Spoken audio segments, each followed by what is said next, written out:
Okay. Mhm.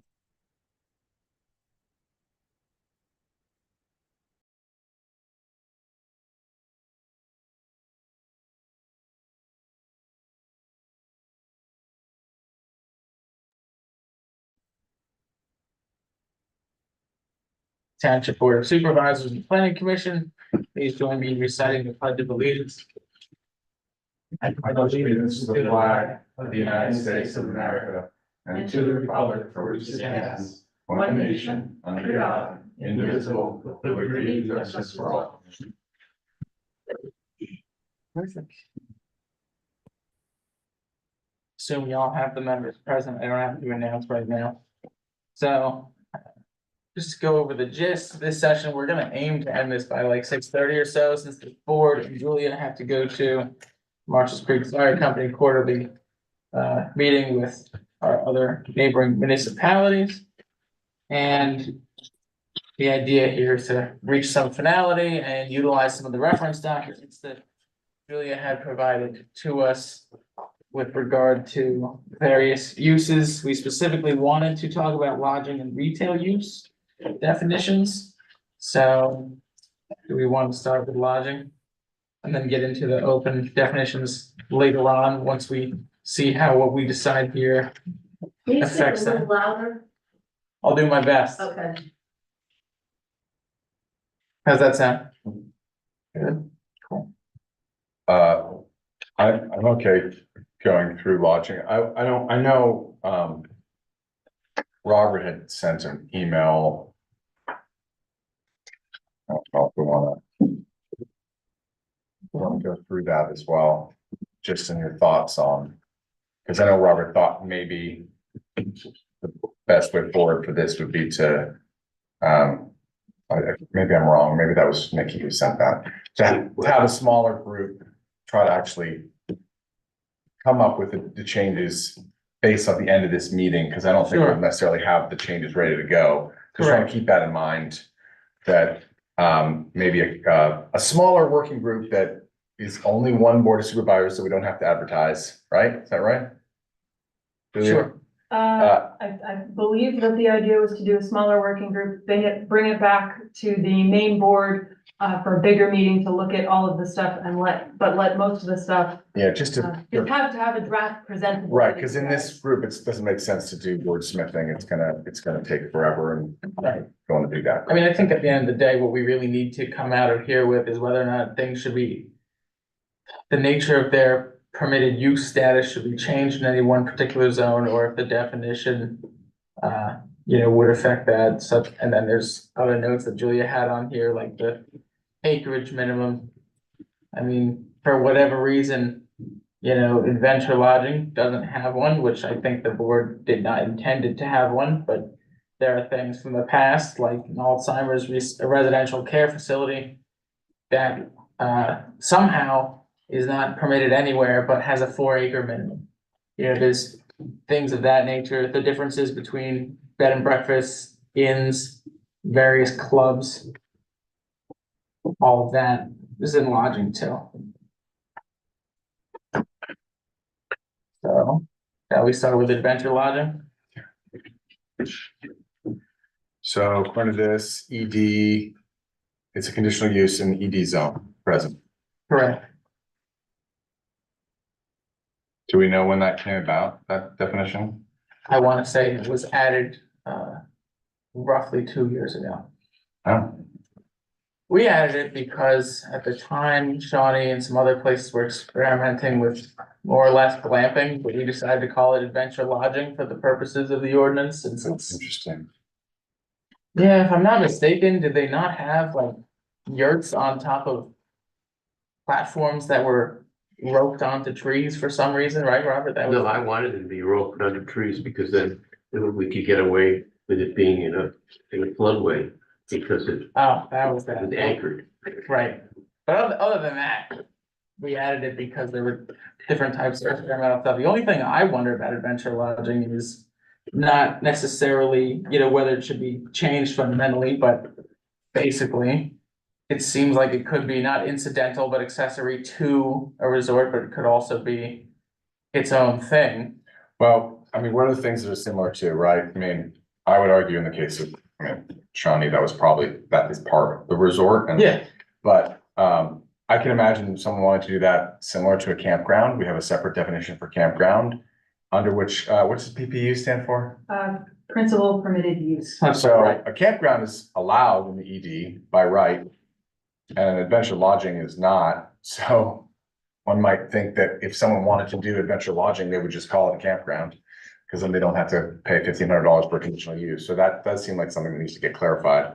Another point of order for that, campgrounds are required to be at least 10 acres in size. There's no acreage requirement for adventure lodging. Campgrounds have to be 10 acres. I think that there is And that's somewhat, within that's within the definition of the campground, so that's something to be I aware was of. gonna say, I feel like in the past, when this was done, every type of semi-commercial use or anything that, for whatever reason, that the folks planning at the time didn't feel fitted clearly in one spot, just stuck it in the ED zone. I think the likelihood of someone wanting to build a campground in the economic development zone is pretty unlikely, especially on a 10 acre parcel. I don't know what the size of an average parcel in that zone is, but I would venture to say, when we're talking about, maybe on the larger side, 4 and 5 acre minimums for some of those uses, it doesn't make sense to discriminate against, some of these things, but also if the campground, like you said, is a permitted, is a permitted use. And, principal permitted use with no minimum aside from, I guess, the 10 acres in the definition. And it's permitted virtually everywhere else except for the industrial zone. What is the major distinction between it and adventure lodging?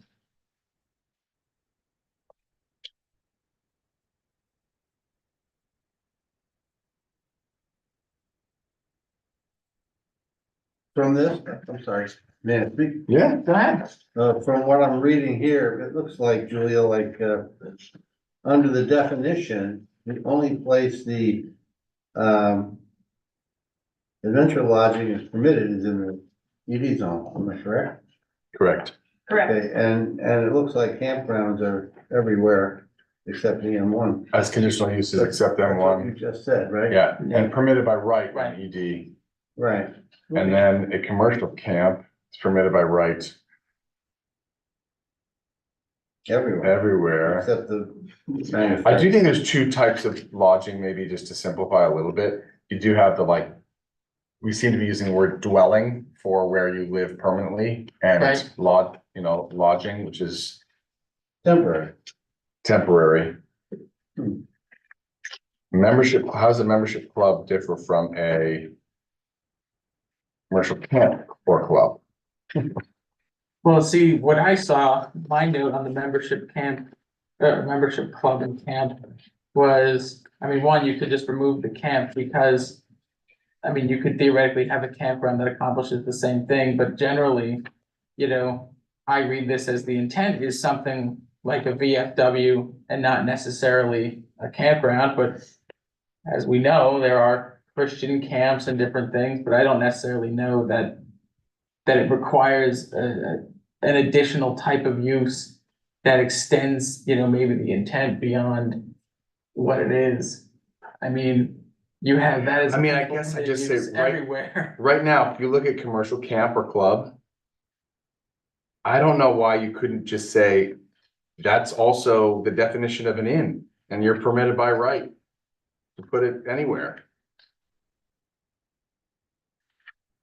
I suppose the As difference long as it's is, dormitory, is it separate buildings? Which is. How is that differ from a, sounds like a country club. It's like everything you get with camping, but no tents permitted.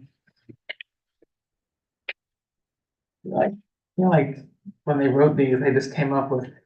how is everything that you could different possibly how is that fit. different from a short-term rental? There's other than a transit basis though in camp.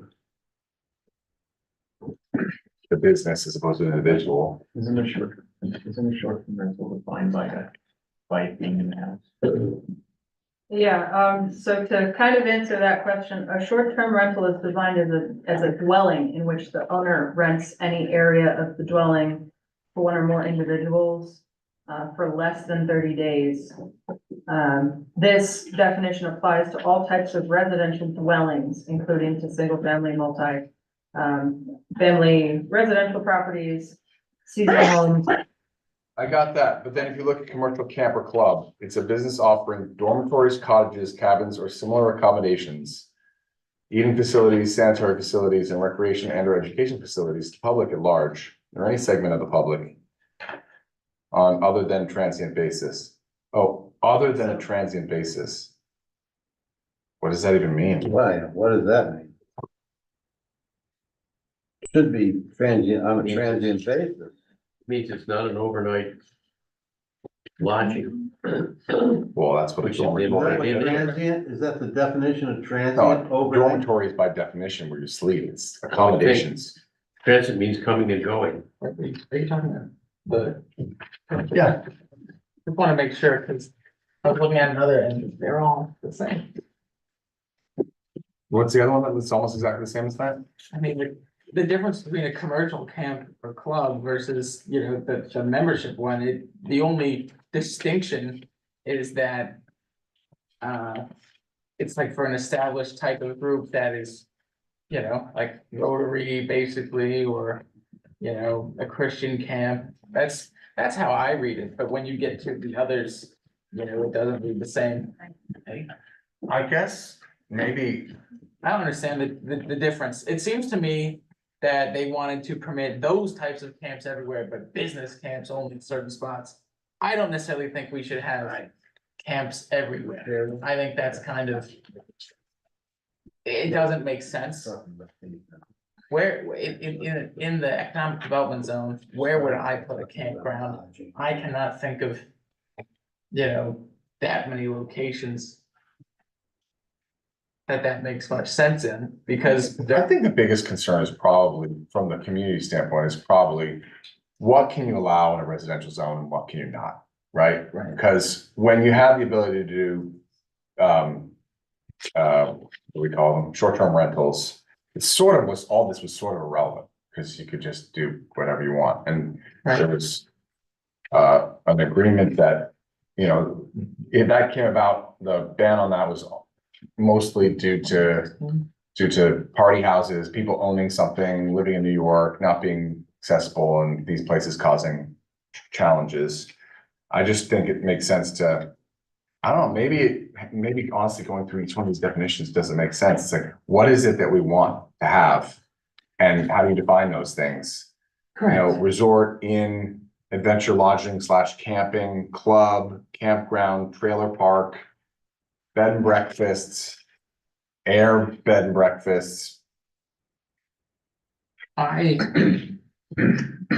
when I think at the end of the day, one of the important things, obviously, all of these lodging uses are important in some way.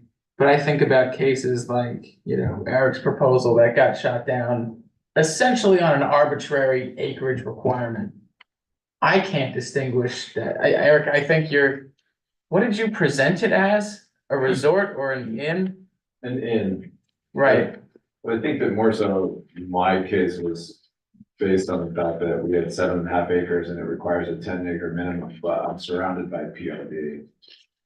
right. And so, you know, that was the case, but it was shot down, even though I'm surrounded by short-term rental Right. and wanted to put an inn which allowed short-term rental. I still wasn't allowed because of the acreage minimum. But yeah, And the zone on your parcel is R1, correct? yeah, our. Yeah, the whole areas are one. Well, so if that's permitted I there, remember, I think we designed adventure camping really for Eric, because it didn't fit anywhere else. But it ended up in the ED zone, because at that time, we tried to convert River Road to ED zone. It didn't work because of the PRD, but that was the plan, because most of it from the Smithfield Elementary all the way to the general store is commercial.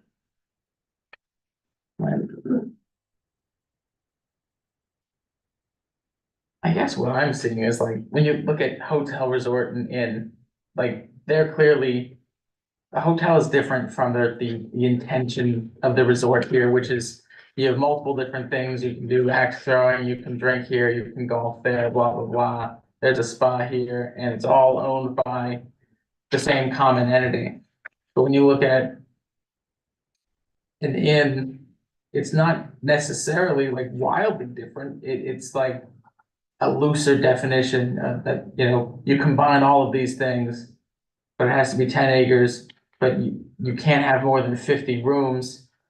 I don't really understand why there's an inn and a resort, there's Well, different that's- things. yeah, but that's Maybe what at I'm one saying. point, I mean, and coming from someone that owns something that has inn and resort in. Yeah. In both of them, I still don't understand. Well, I mean, that's why I'm saying, why not strike in, because and remove the common ownership part of resort. It's no different. The resort as contemplated by this ordinance is no different than any modern mixed-use development that we're seeing. You don't necessarily like, okay, you have, offices over here. You have a convenience store over here, maybe the aesthetics are different, but that's mixed use. I don't see, Well, and if you wanna talk about mixed use, then acreage matters, right? That's the whole idea, cause you're effectively saying. Otherwise, you just wanna do mixed use everywhere. well, correct, but I guess what I'm. You wanna have enough land, so the idea being that you're not putting a giant commercial thing next to another residential. Oh, exactly. And that's why I wonder, I mean, striking the inn, which has like the 50 room requirement, like most hotels are proposed in, the vein of 50 to like, the most I think we've seen is like 120 rooms proposed, and that was in the ED zone. I don't necessarily think we need to have it be that strict, and we can remove the common ownership feature. So just so we're on the same page, motels and hotels are permitted by right in the ED. Correct. Well, a motel is a principal permitted use if it has an indoor lobby. If it doesn't, it is for whatever reason, a conditional use. I think that's like, someone didn't like these, so they were like, well, if you're gonna have one, we're gonna make it harder. I don't think that's necessary. Generally tends to be the definition between hotel and motel is a hotel has an indoor lobby and a motel does not. Yeah, so Right, And access to the rooms, right? Like most. usually motels, yeah, the access to the room is from outside. right. Um, The lobby is the. I mean, they tend to be different types of establishments. Right now. I think generally motels are lower sort of economic values. So if there's generally we want them less, then they could go as conditional uses versus a hotel. You're gonna encourage people to put a hotel instead of a motel because they don't have to go Right. through a conditional hearing. And then keeping that to ED and resort, is that what it is? Yes. For me, that seems like a sort of easy part. Yeah. RE what does RE mean? I think that's a mistake. I think I was supposed to say something else. The hotel in an RE is what? That's the zone, that's the resort. I know, but it says RE in the RE, so I think it should either be principal permitted or conditional use. Oh, my apologies, let me look that up.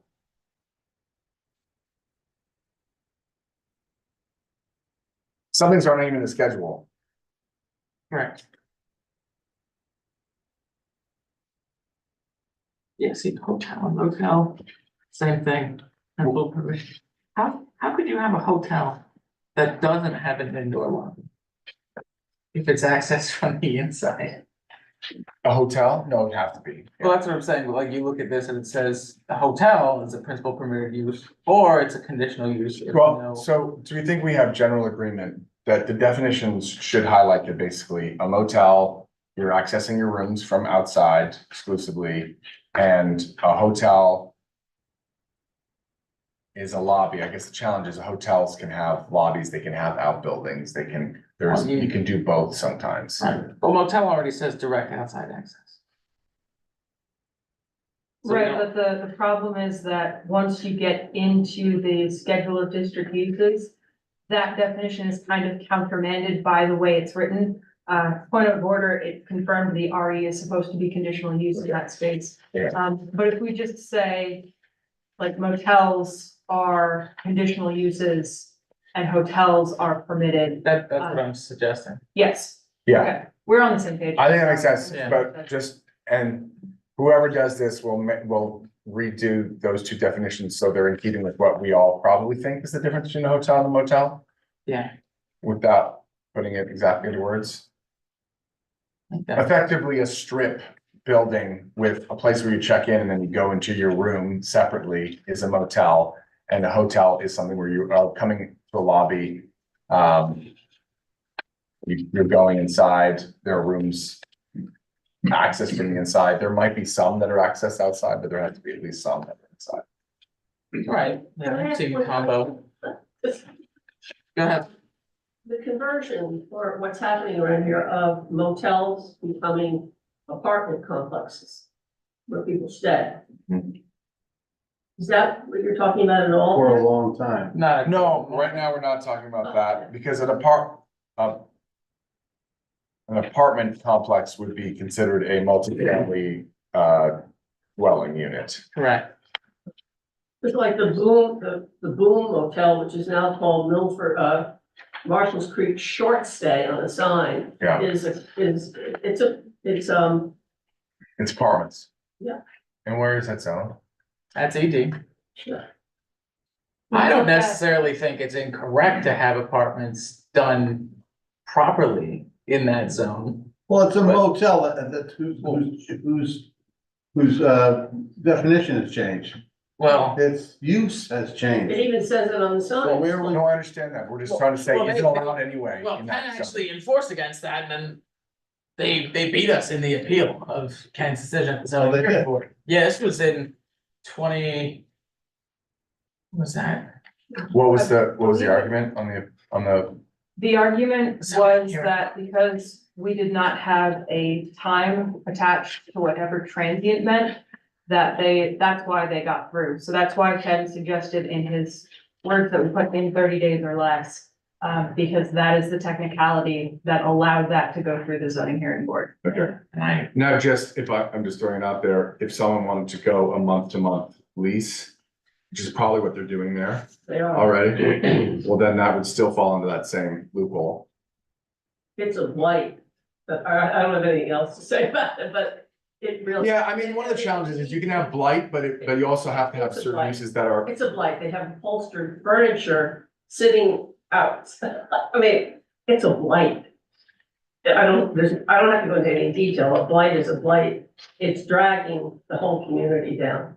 Yeah. So, the challenge we face is that if you want something to look nicer, it's really hard to do that by law. And if you want to be able to say, I don't want something, you have to be able to have a place for it. And you also have to be able to allow for some things that you do want to be there. And we have to make sure the language is right.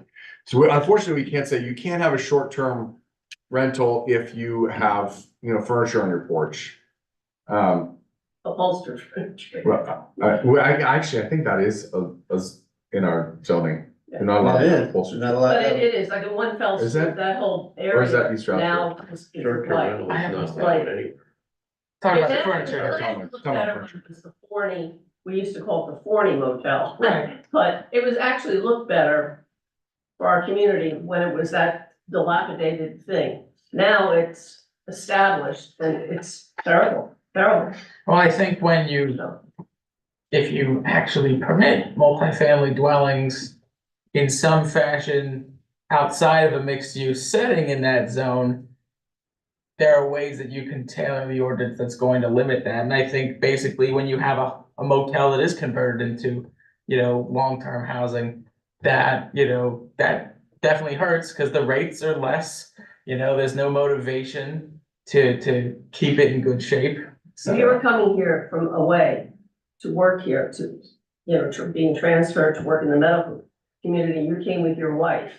And you drove down that part of Tulip, she would say, I don't wanna live here, it's depressed. We understand what you're saying, but it's not attractive. What's your proposed solution for how you limit those things? how does this stuff happen? Because there's a legal judgment that says they were allowed to do it based on what our ordinance said, which is that, Because I know the subject was brought up when it was called the Boom Motel, you know, Boom, that was what it was called. And from the time it was the Boom Motel, it's getting worse. yeah. So, it's frightening. What's happening here, it's frightening. There is no mention of the word upholstered in our code. Would it have been under a different word? It might not be in our township. I know I saw it in some township where you're not allowed to legally have upholstered. It was, I believe that it was considered in the nuisance ordinance, Julia. Whether or not Porch, I don't know. we never adopted Sort of, any no, nuisance no. ordinance, but there was a section of our ordinances that included nuisance. And I believe, though I didn't see it firsthand, I believe it was discussed that there was that element in it. All right, Yeah, we'll have to look, but let's, Okay, because I'm sure sounds like it's a concern. Okay, so we. okay, we've got agreement on hotel Permitted- motel. Yes, Yes, yes, let's consider those. okay, then, and generally those tend to be in more commercial zones as opposed to, they're not ever allowed in sort of residential zones, Right, right? we said conditional. Things that, I mean, in general, what you have in this is that in general, in more rural green residential zones, you tend to allow, this tends to allow larger resort slash inn type set facilities and bed and breakfasts. That's generally what is here. Is that correct? Am I correct in saying? under the rubric of lodging. Under the rubric of lodging. Right. Which is all we're doing right now, is lodging. Yeah, I was Right. just gonna say that maybe lodging itself ought to be a separate section in the ordinance, in the definition even. And so that all those things should be broken out as subsections of you know, the overall section, rubric, lodging. Yeah. Just a little piece of advice, you guys are jumping all over the map here Yeah. in this, so. Well, it's because I didn't know where, I actually don't know where to start, because it's so Well, messed it up. makes sense, you started with lodging, that's fine. Oh, yeah. Well, I think now that we did motel and hotel, we should probably consider the other three big Campground, uses that, right. well, let's compare bed and breakfast in. Bed and breakfast and inns that we want to talk about. Well, how is inn defined? Inn is defined as a combination of eating, lodging, and recreational enterprises for extended stay vacations on land of 10 acres or more, but not including any enterprise where more than 50 lodging accommodations are provided. So the only difference I see between inn and resort is the number of accommodations. With inn being specified, you can't have more than 50, but it looks like they're allowed in all the exact same places. Is that right? Well, in ED and resort, a resort use is a principal permitted use, and then it's conditional use. Yeah, they're In- exactly the same. Well, it's conditional use where, Jacob? I was gonna say, R1, R2, and RC. correct, so in the residential zones that are not the resort, or in the residential zones, a resort is a conditional use. An inn is a conditional use in those same residential zones, but the same thing with the lobby in the ED zone, it's principal permitted use. If there is an indoor lobby, it's a conditional use if there is Well, not. we're effectively, I think the decision is there's gonna be a definition out there that basically says if you do not have an indoor lobby, you qualify as a motel. Right? I think that makes the most sense, Yeah, I based on agree what we with that. just said. with the Unless it's gonna fall under some sort of, I can imagine some sort of adventure camping potentially being like that, or a campground. So we have to make sure the language is clear that we're not Correct. talking about. Right, having a separate little office, for example, you know. Right, So in other words, there is no difference in what's allowed between an inn and a resort in our definition. it's just the cap. Well, and it also has extended stay in it. And one of the problems we have here is we don't have any definition of extended stay. We could use that. But for instance, Westfield Commons is planning to have a couple floors of extended stay. They're not, I don't think, having a lobby, but Do you have extended stay defined? we, we really don't have it in here. What is can someone tell me what extended stay means? More than a month? I think it's probably a week or longer. Think of the extended stay hotels, like Staybridge is one of them, even though we have no definition of it. But it's staying more than, let's say, a week or something, I don't know. I can still understand why it's even relevant in this as long as they're not there for more than 30 days. Well, I would say be careful because you've got already limitations of 30 days in other areas, right, Julia? Well, yeah, there is. That's the short-term rental. Right, Right. that's what I'm saying, but like, I don't know what the average stay at Shawnee Inn is, but I would bet, it's a inn or a resort, I don't know which one it technically is, but It's a resort because it's got more than 50 rooms. so I would venture to say it doesn't matter whether or not someone's staying, 3 days or a week, just as long as they're not staying Over 30. days. Do you guys does Shawnee have a limit? No, I mean, Can I can I go down as long as I renew my payment, I can stay? I as long as I mean, want? technically, the difference is not whether you stay there that many days. You can stay in any hotel forever, but you're paying by the night. Yeah. That's the difference, right? Right. There has been cases, I believe, where the inn is rented by the week, never by the month. Except where short-term was not allowed. Right. One quick point of order, inn does not mean more than 50 beds or bedrooms. It Right. means more than 50 lodging accommodations. And directly below that, a lodging accommodation can be a whole building or a multiple unit or single unit buildings. So it looks like when it says that you just can't have more than 50 buildings on the property that have lodging accommodations. But they're both allowed in the exact same place, so it's Right, irrelevant. Well, what I think is strange though, true, I guess what I think is strange though is like, for an inn, I could have cottages. Right, like, what's the difference between, If it has any service at all, I think we should take out the minimum acres since it doesn't. It's like, why? It's arbitrary. If it has any service at all different than a hotel. Well, we should think about this. We have a case right now that's gone through months and months of conditional use around being a resort, You know what? the bike track. I mean, the whole thing around the bike track was that they're trying to say, yes, it is a resort. at the membership club, right, didn't they say they were? a They're membership going on they're trying two different routes. One is to say it's a club, one is to say it's a resort. It's always been a resort. They're farmed in as a resort, so they're allowed to be a resort. Okay. I'm just saying. Yeah. You don't want, the whole reason for this conversation, right, is because some of these things are allowed in residential zones. Hotels and motels are not gonna be allowed in residential zones no matter what. So honestly, it doesn't really matter which one, except we're making conditional use for motels because we'd rather see a hotel, right? Makes it a little bit easier for you to put a hotel than a motel, so you do that difference. Then, so the question is, what are the things that our township wants to make sure you see when it comes to some sort of short-term lodging, if it's gonna be potentially in a residential zone? One is what has before is swaths of acreage so that you have a resort type location with different things.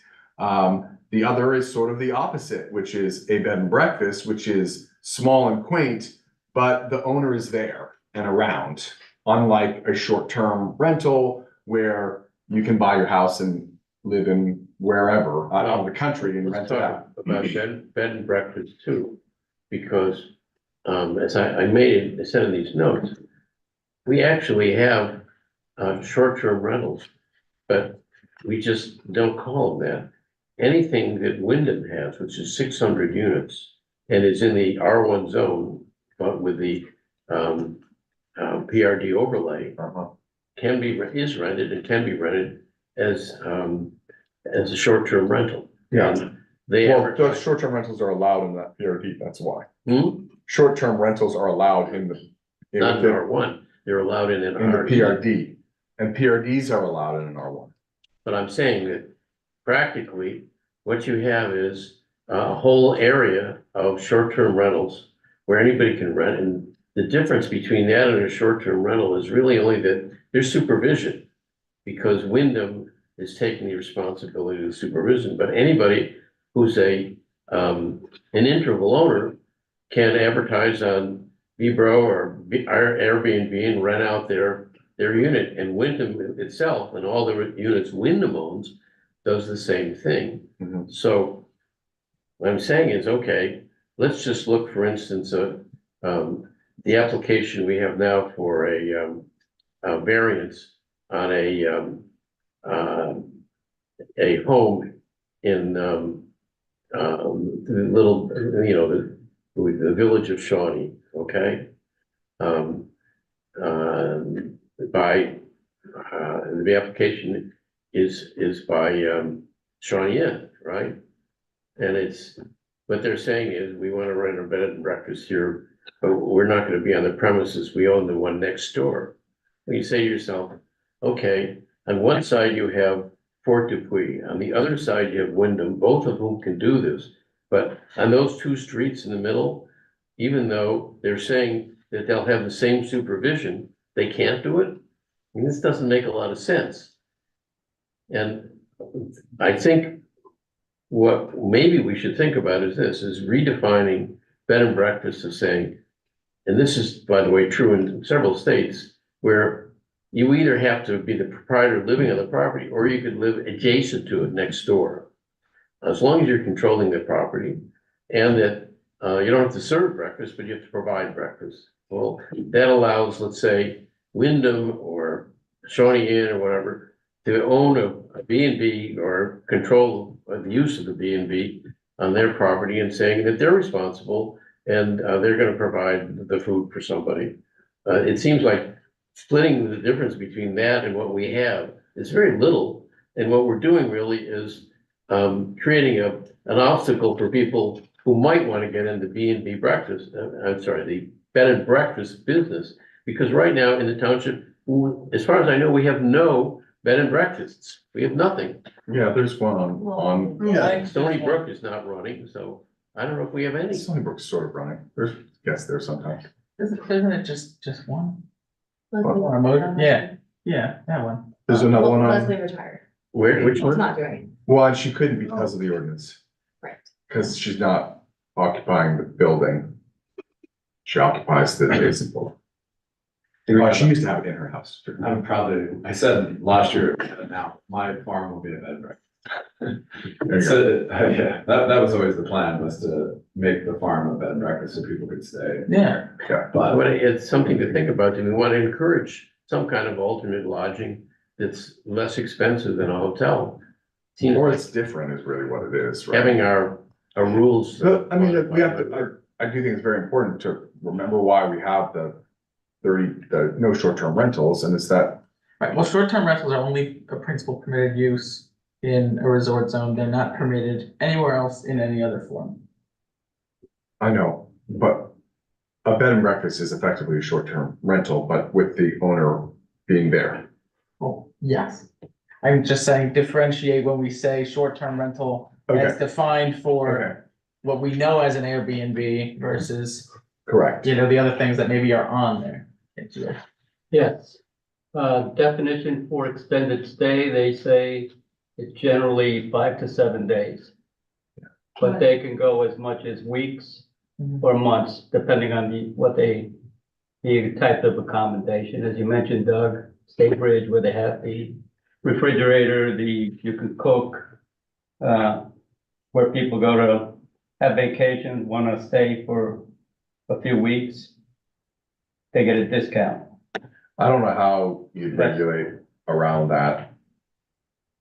Or if you even want to, I don't know. well, the question to ask, as Robert pointed out, and you too, Michael, is what do we want? Correct. What do we want? What do we want to invite? I think we're on the same page for hotel motel.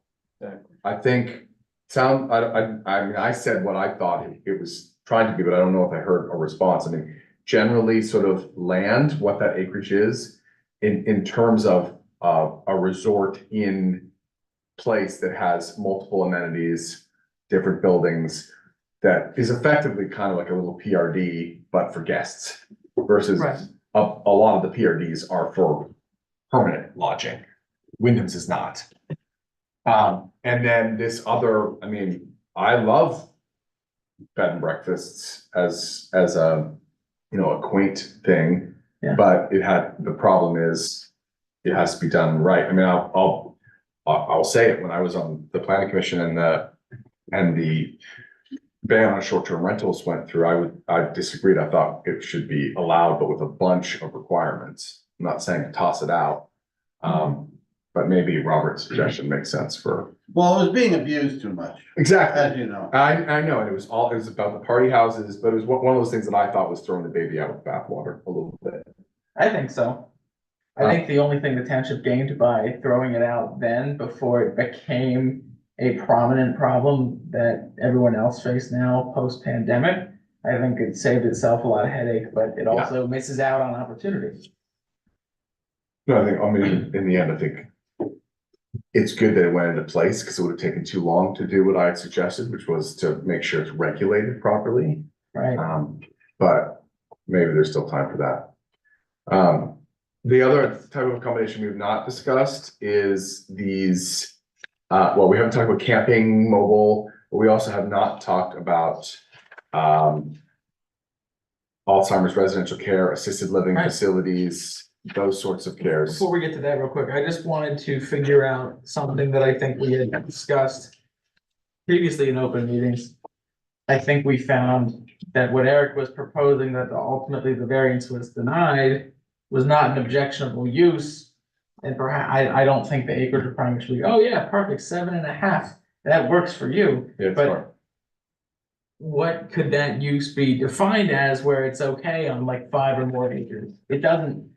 My question mostly was more directed at if you are surrounded by short-term rentals, as my property is, Yeah, how then can you approach the township and say, my residentially zoned property is surrounded by short-term renters? And therefore makes it very difficult, or just makes it not ideal to put home or homes on Correct. for long-term use. And then could you write into a situation like that, you know, if you are surrounded by short-term rentals or by hotels and you just happen to be a sandwiched R1 zone, that it could go into a conditional use situation where then, you know, you get a different answer from. Well, I think the answer to that is, if the ordinance is allowed for what you have under conditional use, it's pretty obvious, yes, it can be done, because there doesn't need to be a lot of conditions, because, you know, most of your neighbors are timeshares effectively. So it doesn't really make sense to say no into that situation. But the problem was, it didn't meet the definition. But I think I think there's an importance of differentiating hotel from these other things that you're gonna, because you don't want just hotels popping up in the middle of residential zones, right? Correct. We don't want that. Right. So and acreage is one way to do it, but what's the other way to do it? It's what's offered. So there must be, but I mean, you can have a hotel with a little restaurant, a little cafe. Well, it's You what's. can have a little arcade there, and then all of a sudden you're allowed to do that in a residential zone. Well, one thing that I wonder about with the resort, because obviously, I don't know, it is pretty loose. People, it's kind of like, you know, obscenities, right? You know, when you see a resort versus when you see a hotel. Yeah. The nature, the aesthetics, it's all different. But I guess I'm wondering in like his situation, fine, 10-acre minimum for resorts generally, but as a principal permitted use, but why not 5 acres as a conditional use? Because then you can assess the case-by-case basis of how it would affect the other parcels surrounding it. I don't want, you know, in my area, you know, on Deerfield Drive, I don't want resorts on my street if someone were to buy up all the property. But I think when we're talking about situations like that, it doesn't differentiate itself enough from other uses to where it needs to be, okay, well, it has these 3 things, but not these other 6. I don't know why it can't be assessed What in are the the 3 conditional use things? phase. Yeah. Well, that's what I'm saying. We don't say, like, a resort says a combination, you know, combines lodging accommodations, eating and recreation stuff, and non-lodging guests. And then it says amenities may include, but doesn't require it, and we don't want to, it doesn't make sense, we can't tell people how to run a hotel or a resort. Under section 27, 1002, I guess, 114, it doesn't say anything about acres for a hotel, but it does say that 10 acres or more are required for having, extended stay vacations. There's also another part of the ordinance that's supplementary, where it says the 10 acres for the inn anyway. That's under section, chapter 27, section 511, number 7. Right. I don't know why it's there and they didn't change the definition. I think anything with minimum acreage is arbitrary. I think that when a conditional use, we have other ways to figure out whether it's good for wherever it's being put. And I did in my notes suggest that the buffer between that and residential areas, the dark skies, all those kinds of things would be more useful than saying, okay, if it's 5 acres, you can do it, or if it's 10 acres, why have acres? Just have a much more significant buffer, Yeah, which under certain circumstances would limit you to 5 acres right, by having those Right. buffers. Buffers for buildings. yeah. Nikki had something to say. Two things. I think of resorts as offering the amenities, whereas the hotel is like just somewhere to stay. They don't offer golf and Yeah, river. and- but they'll often be a breakfast in the lobby. Yes. Right. Yes, but in So terms I'm just saying in terms of definition, you have to be careful, because if you're just gonna say it's just food and lodging, well, then someone could put a Marriott in your neighborhood, which, Right. you know, is not what we're Yeah. trying to do here, right? Yeah, We don't want that. correct. And then you have to be careful with activities, but we offer pools, you know, we're seeing these things right now. Well, we offer motorcycles and we offer, Right. well, they're not offering They lodging. have campfires. They have campfires, yeah. Okay. Again, this is us trying to say, like, what is it we want and how do you define it in a way to get what we want? I think it's strange that resorts are permitted as a conditional use in R2, which is designed for dense housing. Why would you want a 10-acre resort at parts of Lake Valhalla are R2, Milford Commons is R2. If someone had a 10-acre parcel over there, why would you want, you know? You might want one. Well, the other view is, I worry less about like, I personally think you can put anything you want in M1. That's how I think. And if you want to go and build a house in an M1 and you run the risk that there's going to be a massive industrial plant right next to you, that's up to you. So I personally don't think you should say you can't build that in an M1. I think the M1 can allow you to say, yeah, you can put anything in an M1. Pretty much does. That's you do. You can't have residentials in M1s, except for by, Non-conforming. True. I mean, my general view on that is why, but, I'm all for changing that, but well, I mean, I guess on the flip side of that is you don't then want someone buying up a bunch of properties and building a big residential park when you need that space for industry. correct. That's the argument. You know, Yeah. there's been some talk, and I've seen it online and in the, heard people talk about it, that we have a surfeit of old hotels, of old inns, old resorts, not far from here, that are just run down and gone. When are they going to be? And when are how do we encourage rehabilitation of some of those places? I know that most of them are not in Smithfield, but they're close. There's not many old ones left. Attorney in Or Smithfield. Well, Shawnee Inn is in Smithfield. Well, yeah, but Well, I Shawnee's still functioning, yes? Yes. Okay. I think of one example that I know is in Smithfield that, people always talk about. We've thought about potentially applying for, blight funding to Yeah, take these down. What yeah. sucks though, is that obviously, Where are these? Which are you talking about? well, for example, everyone complains about Mountain Manor, but I'm not about to get public funds to leverage eminent domain to tear down Mountain Manor just so we can remarket it, because then it's our liability. You know, we can do it now, we can tear it down How and about then getting, impose. getting the state involved? The state doesn't really involve itself in things like that. I mean, just beyond funding. Otherwise, you know, building codes, all these other things, but if they're closed down, if there's fencing like there is and stuff like that, Yeah, then, you know, we're stuck with them. So what Stroud did is they tore down stuff and then imposed liens, but then they're out money. Yeah. And then you have to wait till the sale, and then if it goes to, I forget, you know, sheriff's sale is good, judicial sale bad, upset sale. Where The you don't seller. get your, what's that? For the seller. Yeah. Yeah. Well, where you don't get, yeah, if you don't get, you know, your money back, then it's like, holy crap. I mean, because I would say the ED zone is pretty well equipped as it stands. If parcels like that, you know, were to be moved into it, they could potentially be redeveloped in that vein. I think when the zone was crafted, you looked at places that became dilapidated or otherwise prime commercial type properties, like where you have Gateway now and Mountain Manor, maybe someday later.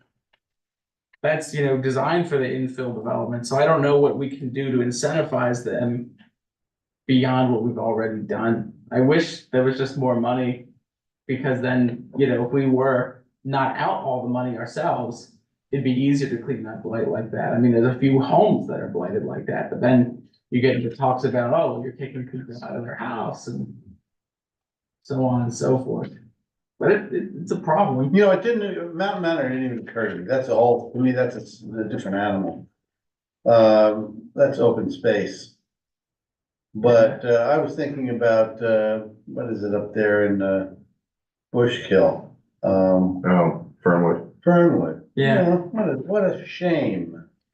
And others up along, 447, up towards, Canadensis. I mean, Yeah. there's all these old, you know, somebody ought to jump on those, or there should be a fund out there somewhere. Fortunately, they're not in Smithfield. Well, We have to- they're not in Smithfield, that's true. But it's just an example of things that go on around here, Right. okay, in the county or in adjacent Pike or wherever. Sorry, No, I was just gonna say, I know we only have Yeah. 30 minutes. Yeah. Want to talk about some of the others and come back to acreage? Yeah, I mean, I'm also agreeing with you, like, putting up a specific number doesn't make sense, but then I think there needs to be language around significant setbacks. Or maybe there's like an and or acreage. Well, that's what I'm saying, like, you could, if we do, you know, you could have a resort on 5 acres if it's a conditional use, because then we have much more ground to assess the case by case nature. Yeah, Use. and then throwing in setback requirements that are in Sure. there. Okay. The other two areas are campgrounds, mobile campgrounds, that sort of stuff. Maybe adventure lodging falls under that sort of general category. sure. Or not. And then there is retirement housing, residential care facilities, assisted living facilities. That sort of category that we need to think through. Right. Interestingly, Alzheimer's residential care facility is defined, but not in the schedule. Correct. I mean, it's defined, but it doesn't even say where you can do it. Same for assisted living facilities. It's defined in details, but nowhere does it say where you can have it. Right? Is that correct? It's an Alzheimer's, wouldn't that be assisted living? I think so. That's ED though, right? No, it's not listed anywhere. Would theoretically be there based on how the ordinance is currently written. I would but think yeah. so. And then also the other one I is, guess the thought there was, those are residential type facilities, so should they not also be in some form in residential zones? Like, I thought principal permitted uses in the ED zone, but make them conditional uses in like the residential conservation, because you don't want them to necessarily be you know, I don't want to say near other housing communities, but you don't want them to be you know. retirement housing community is the other one. That is principal permitted in ED, but requires 5 acres. Right. I think you can make that a principal permitted use in R1 and R2. And senior housing is allowed in by conditional use in an R2 zone. Yeah, I mean. I understand the distinction. I would make them permitted in the same places. One more point of order for this discussion, is retirement housing community, which has a 5 acre minimum. It's a PPU in the ED zone. And it shares, like it mentions assisted living facilities, senior housing and whatnot in that definition as well. So it's mentioned, So the intent is not necessarily to permit those two individual things, but as part of this. so by our ordinances basically say you can only have those things if it's within a retirement housing community, which seems strange to me. That seems strange. I would think that there might be a desire to have a assisted living facility on its own somewhere For in the sure. township. For sure. I think the intention at one point, I mean, the place by Eurobay, owned by Paramount, was that or thought to be that at some point. Where did anyone else have thoughts on where these things should be? I mean, I personally, sorry, I asked a question. I didn't let him know Nikki was gonna talk. I don't know that they should be in a residential zone. Yeah. They're Seems like it commercial can be facilities. anywhere. It's just Should an be the apartment house. same venue as hotels and motels. So those are, yeah, ED.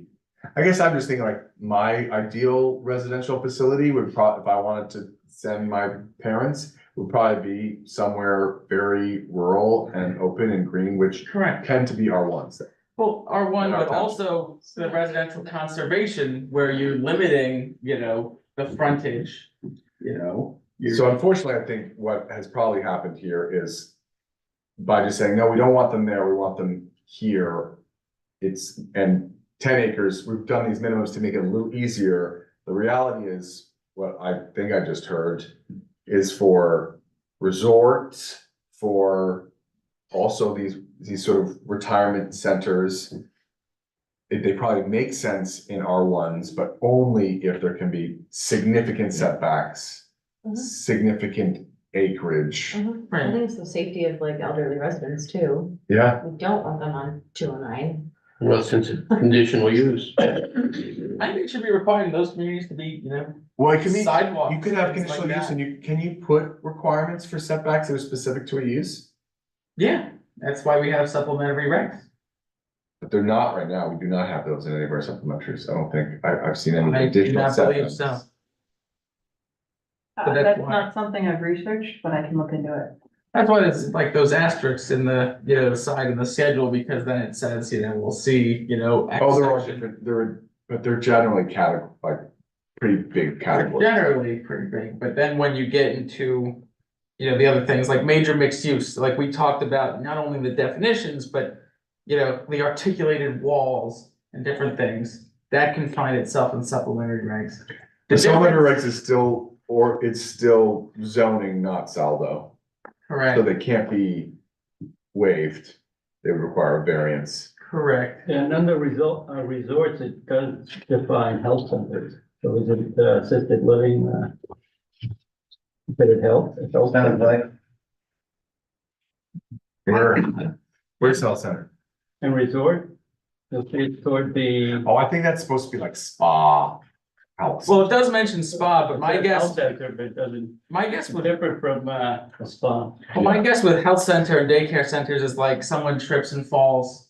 At the end, there's theoretically, I mean, you've been to condobles, if someone falls, there is a health center. They have Band-Aids and, Yeah. refrigerator filled with ice packs and stuff, for the people that get hurt, But whatever. there's But daycares, that's. a daycare. I think well, let me find it. It's intended for guests. Does it say that anywhere? Amenities may Yeah. include. I would say amenities would Mm-hmm. imply that. Not necessarily. So No, but why would you discriminate, right? Like if you have residents, or not residents, you have guests that stay at an inn or a resort. And they No, bring their agree it's kids allowed. there. The problem is you want to get, the whole purpose of this, right, is to try to write it in a way so that somebody can't find a loophole to screw you over and be like, I really wanna open a daycare in X zone, I can't do it, but I could open a resort. Yeah, that's what I mean, this is. I don't know that it's so vague that it warrants this level of critical thinking. I Well, mean, the reason I ask is because we're literally in a zoning hearing board meeting or. No, I session know, on but this that- exact topic. no, I know, but Someone's that- trying to but that- claim that a massive, loud amusement park is a resort as opposed to what it actually is. correct, I agree, I would say on those examples, there's a difference. I think when you get to the membership clubs and the commercial camps, I think that's where you run into those issues, but right now, I wouldn't make resort much more strict, because when you say health center or daycare center, I wouldn't necessarily say that it's necessarily just available for guests, No, because of course, it you might might have, be you might, employees well, or. you're gonna have an employee, a young mom that's got a kid. You know, why shouldn't they be able to have their, kid go to the daycare at the inn or the resort? It's just as long as they're not gonna use that to open a daycare or open. Well, where are daycares allowed? They're available, permitted They're in probably permitted, most, a lot of the places. ED zone. I mean, this does say like amenities, saying those are amenities to the resort, not individual daycares. I mean, the key to that, which is probably why the other one hopefully will be denied. So listen, is because, you have to offer the lodging and you have to offer the food. Those are sort of like critical ones that I think when this definition gets written, it's gotta be pretty important that those things are Well, there. because we know from examples in that hearing, they say, no, we count because food trucks come here. Yeah. And we have, random people that cook in this one Well, building. and so being able That to, shouldn't count. somewhere it was written about a single enterprise. I think that language has to stay. I think it's important. It highlights that it's not multiple businesses coming in to have a big party, basically. To answer your question, daycare facilities, home care only are allowed as a conditional use in R1. So they're allowed anyway. They are also a conditional use for home care only in R2 and RC and RE. And adult and or child daycare facilities is a PPU in the ED zone. So it's a big facility, it can be done, and then if it's a home, there's like a limit to number of kids you can have in your home, I I think. think the state does limit that too. Yeah, I don't Correct. recall if it's 4 or 6, but I think depends on that's, square Yeah. footage and stuff. Right. So what is there a square footage limit in the ED zone, Julia? For daycare? Not for that specific use, I think that the square footage limits are just gonna be within your maximum building coverage. So how do you define what's the difference between a school and a daycare then, or for a preschool and a daycare? So daycare commercial is defined as any establishment other than a dwelling unit or residence, including any outdoor play area which provides care for greater than 4 children or adults on a regular basis during a portion of the day or night for the purpose of relieving the individual's legal guardian of that care and responsibility for compensation or other consideration. And then daycare home care is designed as any residential unit, including any outdoor play area, which has provided care for 4 or fewer children or adults. Or if you're, Um, so if you wanna run a daycare out of your home, you can only have 4 kids still. Yeah. We've got about 20 minutes left. Could we discuss wetlands for a little while? Because we have a situation that might come up where I think we may want to fast track an amendment to change the definition, which is very vague right now. But if somebody comes in and wants to build on wetlands, I think we need much more. Alex is We actually had prepared. a big, long conversation about this yesterday. Because yesterday was the EAC meeting. We talked significantly about wetlands. What happened yesterday? I couldn't hear. The EAC meeting, we met here, so actually. Yeah.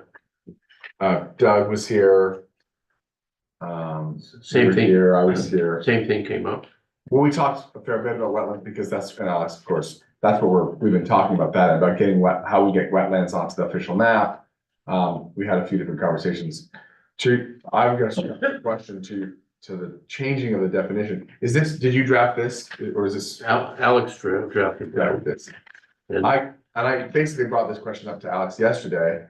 I don't know that it's our definition to change? Because my understanding is that there are companies that come in to determine whether or not something is wetlands or not. It's not based on our definition. Well, that's in here.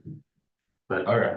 our definition is so vague that what my worry is that in one of our zones where we have a lot of wetlands, somebody could quickly come in and want to build something that we don't want. Well, I think, yeah, if the suggestion is that the wetlands definition needs to be adjusted so that's in keeping with the state. Well, are you changing the definition or are you just Yeah. changing the disturbance? I don't see a change in Exactly. definition. We're not changing definition because that's defined by the delineation, one A and B, which is what you have currently in the ordinance. That's sort of what defines a wetland. And then 3 defines what can occur within that wetland. Where are we in code? Oh, This is in, 3, 4, and 5. that's a good question. Which part of the zoning ordinance exactly?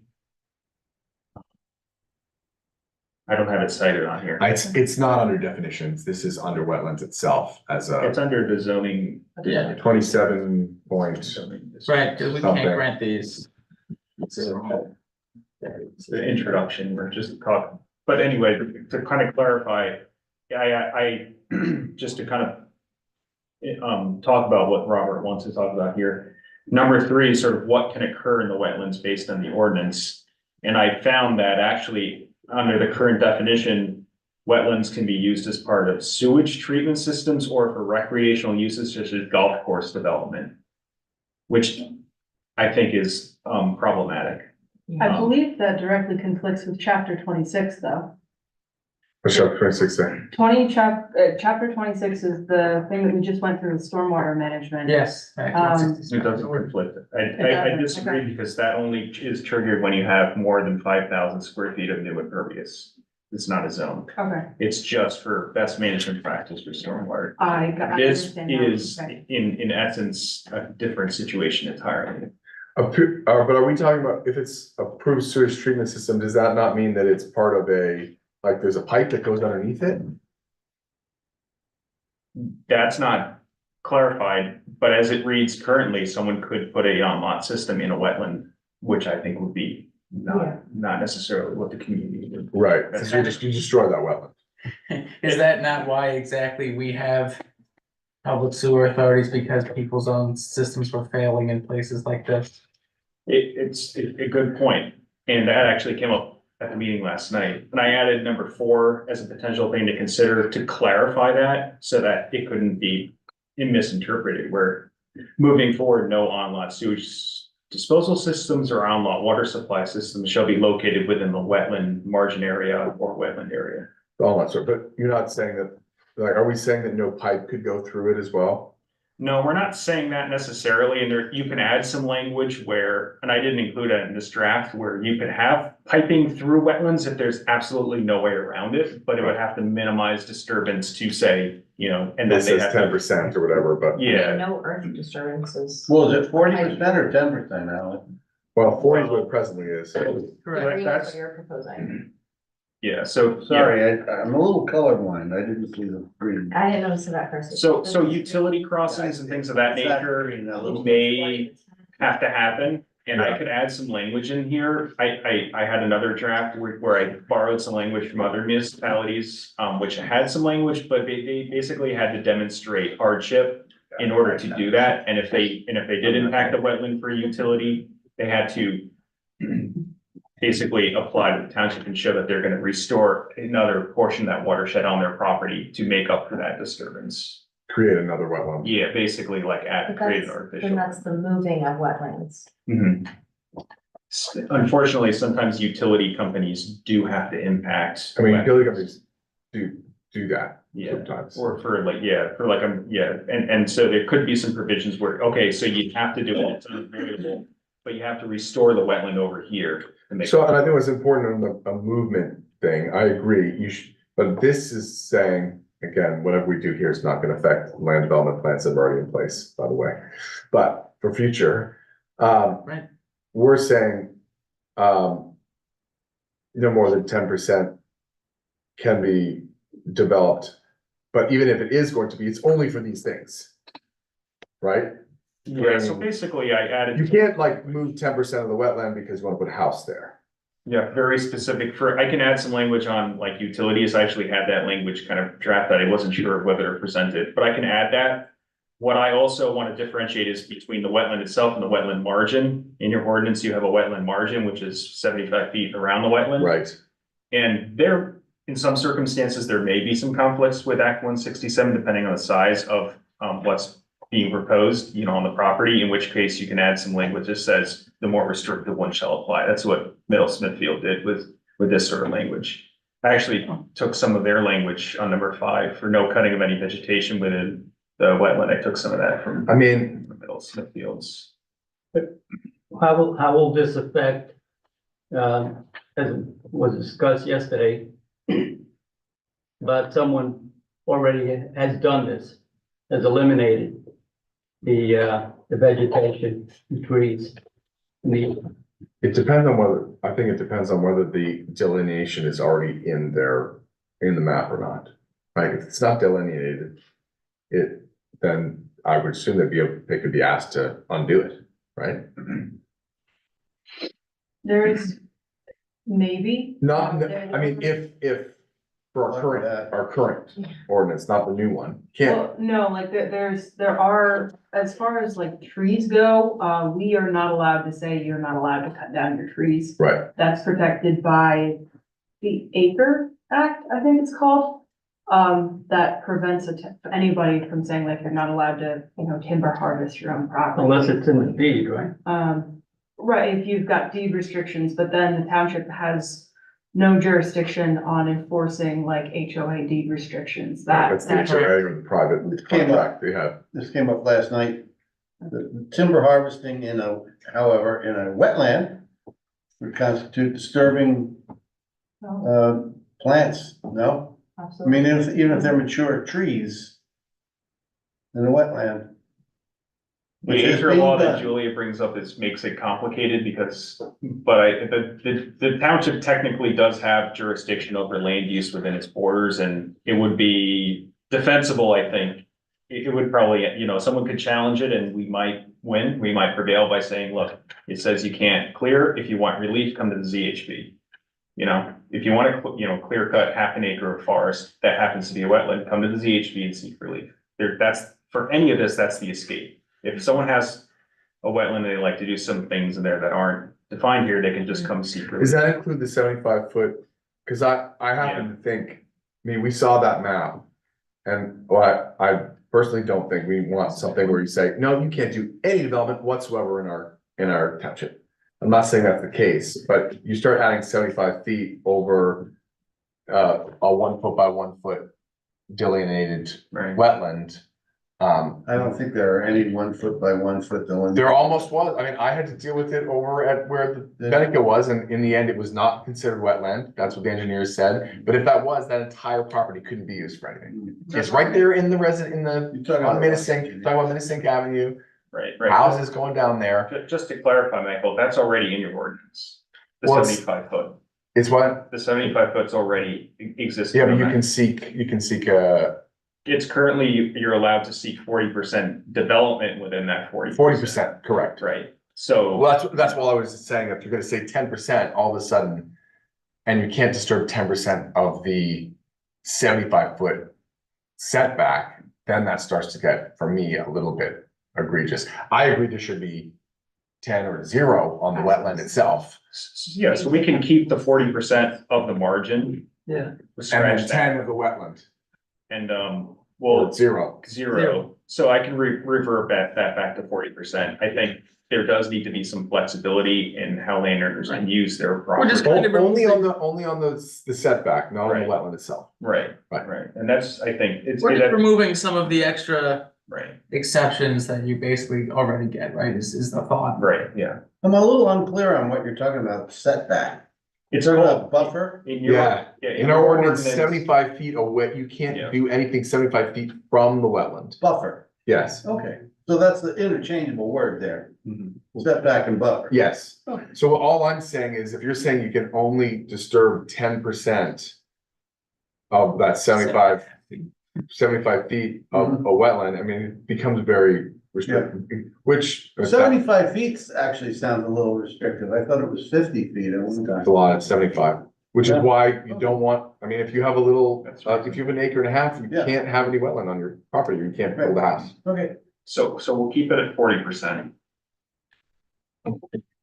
And I will also, to Julia's point, add some language that points out the Act 167 and say if there's any conflicts, the more restrictive one shall apply. That's good. Does That's good. that work for you, Robert? Yeah, I think we should have Alex who drafted this and bring it to the planning commission. Yeah, I mean, that could be a separate ordinance, the wetlands Yeah. adjustment. That sounds fine.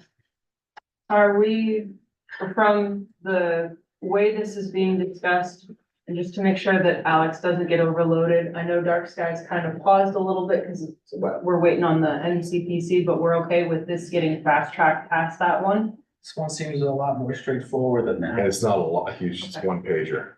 Yeah. Just wanted to make sure. Okay, thank you. Oh. We have 10 minutes. Yeah, I was gonna say, we're approaching 6:30. So we made a couple of, Do we want, we talked about lodging. I feel like generally we're on the same page, are we? yeah, I think we're generally on the same page insofar as like, like got this stuff? hotel, motel, resort, inn, all that. And also around senior slash health related housing. And we need to make sure it's very clear that drug and rehab housing is separate from that and defined separately. Yeah, But that there's, well, actually, the drug and rehab is very, very specific too. I understand. It's very specific, I just want, yeah. But that those things, we do think it does make sense, probably under conditional use, for them to be allowed in residential. But as they are now, some of them, but we want to move away from acreage and move towards significant buffers or Yeah. setbacks. Dark sky. And dark sky stuff, we need to talk about that, so dark sky is Yeah. just making sure that the lighting is like absolutely Right. zero. I also think for safety in some of these communities, we can talk about them being sidewalk. As for, for health and safety of the folks that would reside within them. I'm 100%, and you know me, I'm the sidewalk. That's Nazi. right. Oh. If I could have my way, I'd have sidewalk required everywhere. So. I'm all about it, actually. To make sure I'm on the same place, are we saying R1 as a conditional use, R1, R2, RC as a conditional use? What?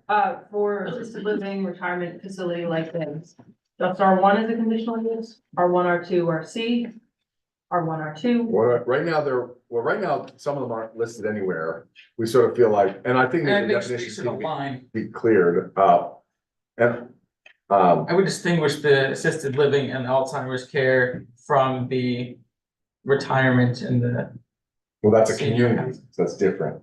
yeah. I don't know why you would do that, and you wouldn't just do a PRD though. What's the minimum acreage for a PRD? Sorry, I was distracting you. No.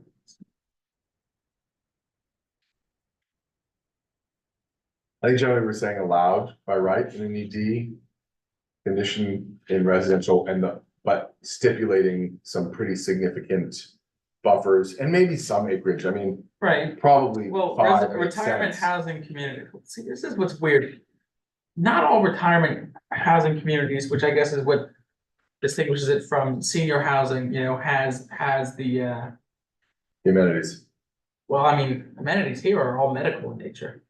Assisted living and customary accessory uses and skilled nursing homes. Can you make it more like medical facility assisted living? Yeah, I mean, then this one's a Because, community well, one. retired housing community basically has at least two of the following, I think. Where it says senior housing, nursing home, or skilled nursing facility, assisted living facility, and or customary accessory uses. See, I feel like that does still belong in an ED.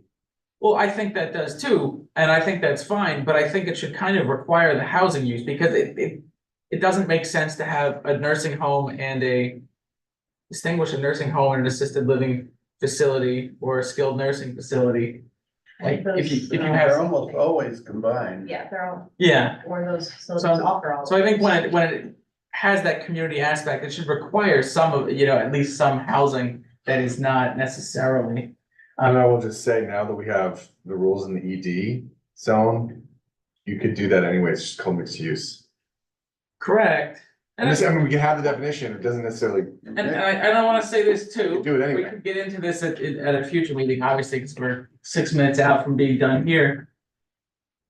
We allow housing by right for seniors in the ED zone, but not people my age, not people that aren't medically in need or 60 or. We do presently, No, what I'm saying right now is, yeah, we do. well, that's because of the school districts. Well, I don't agree with that, and I think that should change, because like we talked about with the conversions of motels into apartments, because the ZHB will let that through no matter what for some reason. I think you eliminate a lot of that blight if you can permit those types of structures by right, but you include aesthetic standards like we do throughout the rest of the ED zone. This is in the ED. Yeah, I don't know, man. What you don't wanna do is you don't wanna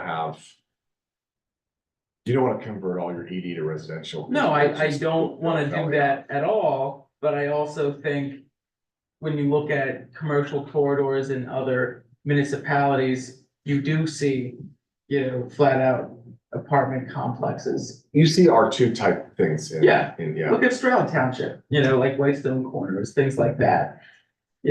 all over the Lehigh Valley too. Right, and I don't think it's necessarily a bad thing, because most of these places, have some sort of amenities that are offered to their residents. It's a good thing, generally a good sign if people want to live in your community. But I think it's funny that, we permit all these, blatantly commercial, skilled care facilities. But, if young people wanna have an apartment, you can only build it in R2. I think that's kind of crazy. I also think you can make an excellent case to put them on a residential conservation parcel, because the density promotes the open space on the parcel, promotes the recreation and the common stormwater facilities that you want to see, the sidewalks that you've talked about. I think those are things to talk about in the future. I didn't realize they were gonna be in here with the lodging, but I guess we did that to ourselves. Cause I think our intent was mostly like the transient lodging and not the But permanent. it's relevant, it's relevant. It is relevant, so I think that we should talk about that at our next session, but I think that we made some pretty good progress, and we can hopefully have an updated version of this that, adds, we should probably have a sheet that includes what we changed, and then remove it from the other sheet. That way we don't go back over it unless necessary, and we can stay focused on finishing the other things before we try to refix something we already fixed. I just had one question, 'cause it's not entirely related to what you just said. But there is a use called an accessory dwelling unit. I don't believe we have one in our ordinance, but it could help facilitate senior living in residential communities by allowing like the younger generation to stay in one house, and then they would have the right to build an accessory unit within a 1 acre parcel where there's like a second house on that parcel. And then that way you could have two generations living on the same parcel without having, and that could Exactly be what my potentially house, beneficial to Yeah. the that's community. exactly what my house is. See, what's really, Exactly, but it's not conforming. well, It's not but allowed. you know what, that's what's funny. We do that to ourselves, and then when someone else wants to, and I'm not saying this is at all. No, I Cause agree. you and I are slightly yimbies on some of these things, but I think it's really funny that, we're like, we can do this, this and this, and everything's gonna be beautiful. But oh wait, we have to shut the door so no one else can do this. I think. No, I it's a think good those are point. usually accidental or trying to avoid, often it's trying to avoid something else from happening. Here, I think it was slightly deliberate, but I think, what Alex's point is. Having a second home on your property that would be for another generation or. How or- large would the property be? What, Well, they're 1 saying acre. 1 acre. 1 acre? My property is an acre and a half and I have a small cottage in the back where my in-laws live. It's not conforming. I'm just saying, I think it's great having something like that. Uh-huh. It's Um, prohibited to put, It's prohibited right now. assisted living in the residential. We're not talking about assisted. Oh, I think Without it fits into facility. the village, where your place is, but there are a lot of places, 1 acre is very small. Yeah, mine's. Very small. Well, Yeah. two, so R two, And everybody will take, it'll be Yeah, but taken there's so advantage of limited like R2. crazy. We already have a blight here of sheds. People putting up sheds on their property, 1 acre property. well, they're The running guy's business got, out of the there. guy's got like 3 Well, or 4 that's a sheds. whole separate There's a subject. guy up in Gabriel that actually has a shed that is the full depth of his property.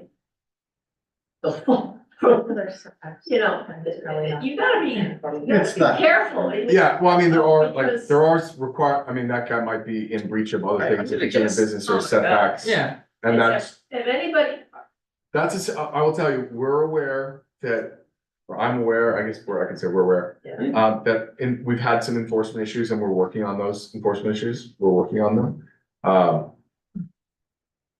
So that's the other thing. I also agree. I mean, this is the fear, right? This is exactly it. You have something that's nice and quaint and lovely. I mean, I always talk about the general store in the same way. It's like, it's exactly what I want in the small town, rural America, is a little general store. Right now, you couldn't do that if you wanted to. You cannot put a general store in a residential zone, it's not allowed. It's hard, and I mean, this is why zoning kind of sucks, honestly. It's like, in an ideal world, you wouldn't have any zoning, it would just naturally grow, but we know it Right. doesn't do that, so you have to protect everybody. Well, look, Right. and a general store, Michael, as you know, would become a Wawa or something. Correct, I understand. So how do you allow for what's great? Right. Well, I mean, and that's where you need to have good wordsmithing and writing. Well, that's So what the it's one old thing to have a dollar- good idea of what you want, the next thing to actually implement it on paper, so you don't have a Wawa that shows up in the middle of. Right. Or what? right.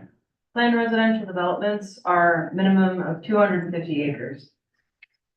Oh, wow. Asked Stanford That's question big. for a while Right. ago. Well, it makes sense though. I mean, one, I actually don't want to encourage those, so I No. definitely wouldn't change that. Because there's other things like a TND Or PUDs. or PUD, PUD is only 10 acres? and those I think we still retain land use authority over them. The PRD is like, Yeah, it's the. you know, where you're like, all right, man, you wrote your own ticket, you get to do everything and still pay us and stuff, so have fun. So what's the T, what did it say? Traditional neighborhood development, it's essentially a different form of a mixed use development. And the size there, the minimum or minimum size land? I don't know what it is in our township, but I don't think there was an acreage Okay, guide rail in the MPC, but that's where it's spelled out. PUDs must be at least 5 acres. For the accessory Planned unit development, and they're only allowed in.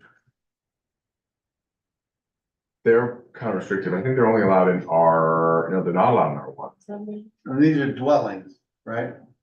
No, Right. planned unit developments are not sleeping units, Land unit development. That could be like commercial stores. they're commercial, right? They're usually like multiple commercial, I thought, PUDs? Unit. yeah, could be, yeah, but I but thought, that's not apartments, it's like. Multiple little, Strip mall. usually multiple buildings though. Separated. This, okay, yeah, planned unit development. We only have one, don't Struggling. we? Where the, Well, yeah, so I found it, across so, Smithfield. Across the Smithfield is a PUD. well, it says the There's purpose more. of a PUD, these planned unit development PUD standards are intended for commercial uses of limited scope that offer commercial and service opportunities for the local community. They are further intended to provide flexibility in the design of limited scale commercial developments. And it basically says that That sounds like a strip mall, but I think there's more. to yeah, that. it says shall not apply to regional area wide or large scale commercial buildings and developments or permit large scale commercial centers that depend for their success upon patronage by large shopping population drawn from a region greater than the larger community. right. Sounds like a good idea, in principle, actually. It's a lot. They are permitted as a conditional use in the ED and R2 district, provided that they do not detract from the character, appearance, or makeup of it. That's impossible to enforce. But You'd never get away you with it. can probably Not if still, you have an architectural committee. The problem is just. you do that and then You no one lose in comes court. anymore. Lose in court, that's the problem. Well, you're I'm gonna losing, keep losing in court. well, I look don't at, think look at Stroudsburg, like, we have hardly any historic buildings, like, we don't have a historic district, we have some things that are very nice and historic in most places, and then in other places, we don't have a lot. So they have, you know, a HARB, a Historical Architectural Review Board, where your lighting fixtures have to be improved, and, Yeah. you know, it costs a lot to comply, but I don't know, this was fun, we should, do this again soon, so we have to pick another. Jake, Well, can I just add one, so the accessory dwelling units, I don't want to, I know you have to guys have to Yeah. get out of here, but I'd be happy to draft up some basic language on that use. It would be a new use, I think, in your ordinance. Yeah, And I could present it for future deliberation and we could, you know, there are other municipalities in Monterey County that have that use and I'm not aware of it being taken advantage of, so to speak, yet. So Really? I think it really depends on how you if define you can it. name one that has it, I will get that information for yeah, your next. that's deliberation. interesting. Yeah, So it seems like we've been picking the week between two supervisor meetings in order to do this. I mean, as per, I think Robert said earlier, I think it'd be nice that the next time we come to actually have more, like have some of the work done in between. Yeah.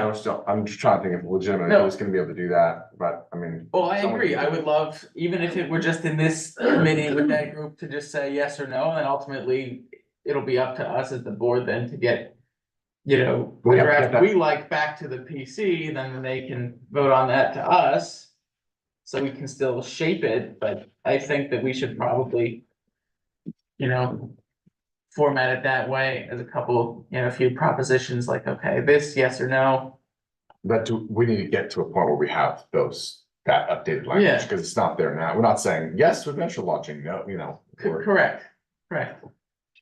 You guys are supposed to be at the firehouse pretty soon, huh? Yeah, it's 7, so we're gonna, let's just say, I don't know, May 15th would be the next one.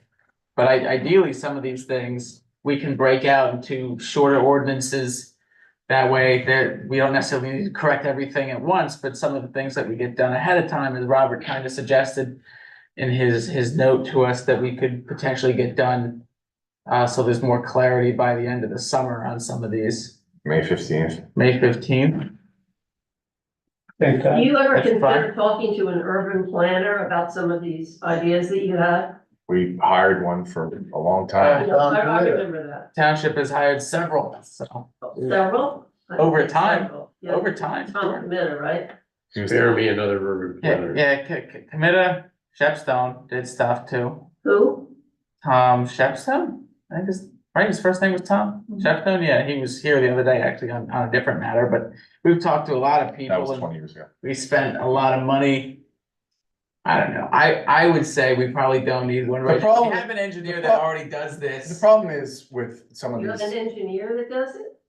Again, it's all local stuff, you know, you have the same people over and over, they're local. Our You engineer, really need the somebody. problem is when we've had external, I mean, this is the issue with consultants, of course, they tell you what you already know, that's like the classic consultancy, but That's phase one, you know, the phase one, and then you go to phase two. yeah, the problem is we have hired thinkers as opposed to doers, and what we really need is someone that's gonna draft some of that language, because unfortunately, as you know, the devil's in the details.